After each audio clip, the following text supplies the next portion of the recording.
Bonjour à tous et bienvenue dans cette partie de la formation. Nous allons continuer toujours avec notre serpent. Donc nous avons tout à l'heure créé un serpent. Donc c'est le carré que nous avons là.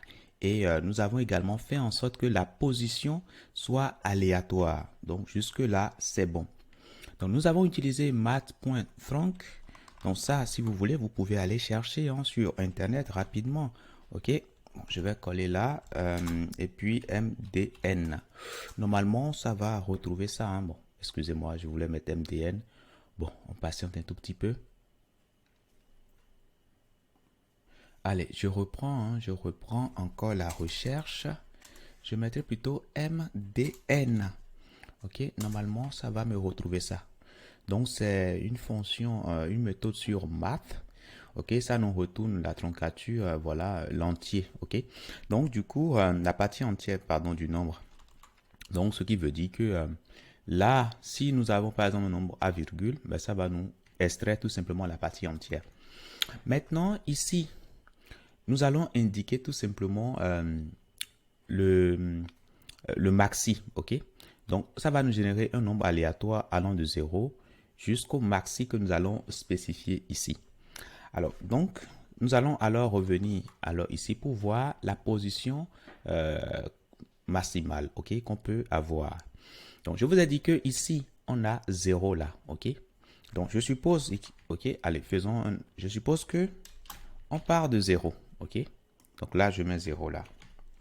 Donc, si on part de 0, OK, de 0, 0 ici, bon, ça va s'actualiser. Voilà, si on part de là, et si on veut se déplacer, ça veut dire que si on veut se déplacer une fois, ça veut dire qu'on va se déplacer de la largeur que nous avons là. Si on veut se déplacer suivant l'axe horizontal, ok, de la gauche vers la droite, ça veut dire que si on veut se déplacer une fois, ça veut dire qu'on va se déplacer de la largeur du carreau. Ok, donc si je veux me déplacer de la largeur du carreau, ça veut dire que je vais mettre ici plus la largeur du carreau. Donc si je mets 20 ici, ça veut dire que je vais me déplacer une fois vers la gauche, pardon, vers la droite, n'est-ce pas? OK? Donc, si j'ajoute encore 20, ça veut dire que j'irai encore une fois. Donc, je fais ça. Vous voyez que je vais me déplacer encore une fois de plus. OK? Donc, je peux me déplacer jusqu'à combien? Alors, comme la largeur de mon canevas size ici, c'est 400, est-ce que je peux me déplacer jusqu'à avoir ici l'abscisse 400? Alors, si j'ai ça, qu'est-ce qui va se passer? Je ne verrai plus le serpent parce que le serpent sera en dehors. Donc, si je suis à 400 moins 20, là, je vais retrouver tout simplement mon serpent. Donc, ça veut dire que l'abscisse maxi, ok? L'abscisse maxi qu'on peut atteindre, c'est bien combien? C'est 400 moins 20. Et ces 400 là, c'est tout simplement canvas size. Vous me comprenez là? Voilà. Donc, du coup, c'est la même chose également suivant l'axe vertical. Donc, je vais remettre ça à 0. Si je remets ça à 0, ça dit que le Y, ici, c'est 0. Donc, si on se déplace d'une unité, donc, voilà, vous voyez qu'on se déplace d'une unité.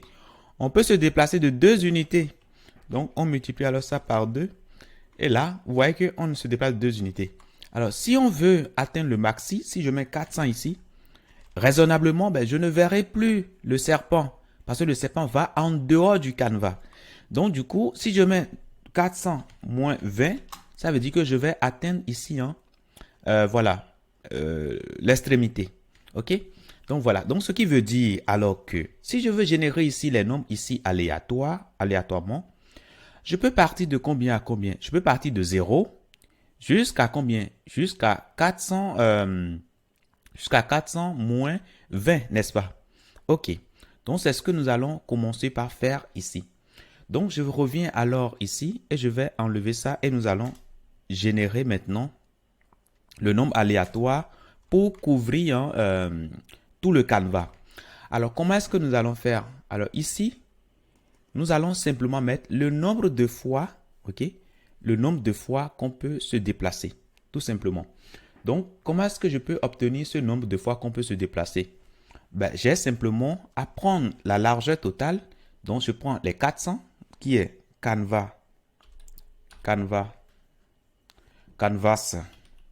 Sinon, je peux calculer ça. Hein. Attendez, je mets les 300 tout à l'heure. Je mettrai tout simplement ici quoi? Var. Et je peux mettre ici tout simplement bloc unit. Bloc unit va m'indiquer tout simplement, ou plutôt, allez, ce que moi je vais faire là, c'est de savoir le nombre de fois que je peux me déplacer. Excusez-moi. Je vais mettre ça en commentaire là. Excusez-moi. Je mets ça en commentaire. Voilà, je mets ça en commentaire. Donc ici, moi je veux savoir le nombre de fois je peux me déplacer sur l'axe horizontal ici. Si je veux le savoir, ben, j'ai simplement prendre le nombre total ici, hein, divisé par les pas que je peux faire. Ok, je peux faire des pas de 20-20. Ou bien, donc je divise 400 par 20. Ça me donne tout simplement le pas unitaire. Ok, ça me donne, pardon, pas le pas unitaire, mais ça me donne le nombre de fois je peux me déplacer sur l'axe horizontal. Ok, donc du coup, je vais alors faire ici bloc unit pour savoir le nombre de pas total que je peux faire. Ok, donc ce sera alors canvas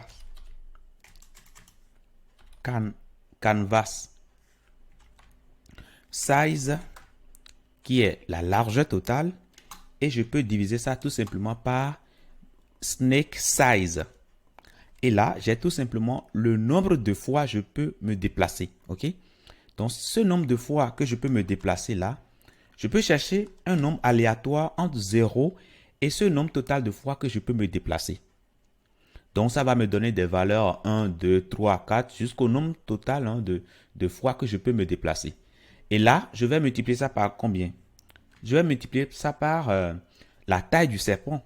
Et là, ça va me donner une position okay, dans mon canevas.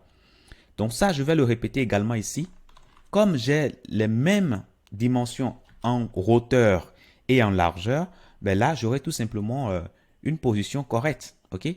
Donc, en faisant ceci, ça veut dire quoi? Ça veut dire que quelle que soit la valeur qui sera générée, ben, je vais toujours me retrouver dans le canevas. Ok? Quel que soit, je ne vais jamais me retrouver en dehors du canvas.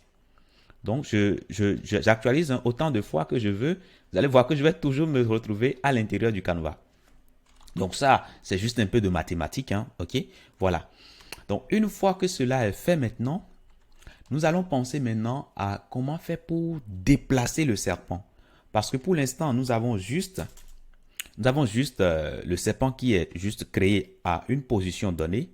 Maintenant, comment est-ce qu'on peut faire pour que lorsqu'on va appuyer sur une touche, par exemple la touche qui monte vers le haut, comment est-ce qu'on peut faire pour que le serpent puisse se déplacer et aller vers le haut? Ok? Et voir également comment on peut faire pour déplacer le serpent vers la gauche, la droite, vers le bas, etc. Ok? Dans le canvas.